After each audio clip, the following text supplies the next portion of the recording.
ரொம்ப முக்கியம் என்ன அப்படின்னா, ஒரு கேள்விய பார்த்தா உடனே ஆன்சர் பண்ணுங்க. சில பேர் எல்லா கொஸ்டினும் வாசிப்பாங்க. 200 கொஸ்டின் வாசிச்சுட்டு, அதுக்கப்புறம் அவங்க ஷேர் பண்ண ஆரம்பிப்பாங்க. இதெல்லாம் வந்து மிகப்பெரிய முட்டாள்தனம்.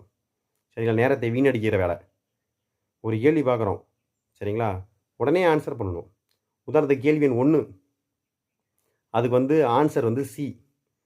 இப்ப என்ன பண்ணணும் அப்படின்னா, சொல்லிக்கிட்டே ஷேர் பண்ணணும். கொஸ்டின் நம்பர் 1க்கு சி அப்படின்னு சொல்லிட்டு ஷேர் பண்ணணும். ஏன் சொல்லிக்கிட்டே ஷேர் பண்ணணும் அப்படின்னா, சில சமயம் ஏதோ ஒரு ஒரு கேள்வி இருக்கும். அந்த கேள்விக்கு ஆன்சர் தெரியாது. உதாரணத்துக்கு 89வது கேள்விக்கு நமக்கு ஆன்சர் தெரியாதுன்னு வச்சுப்போம். அப்போதைக்கு தெரியல. நம்ம என்ன பண்ணுவோம் அப்படின்னா, அடுத்த கேள்விக்கு ஆன்சர் பண்ணிட்டு அப்புறமா பார்த்துக்கலாம் அப்படின்ட்டு போயிருவோம். ஆனா, அடுத்து 90வது கேள்விக்கு போயிருவோம். இப்ப 90வது கேள்விக்கு ஆன்சர வந்து ஏ அப்படின்னு வச்சுப்போம்.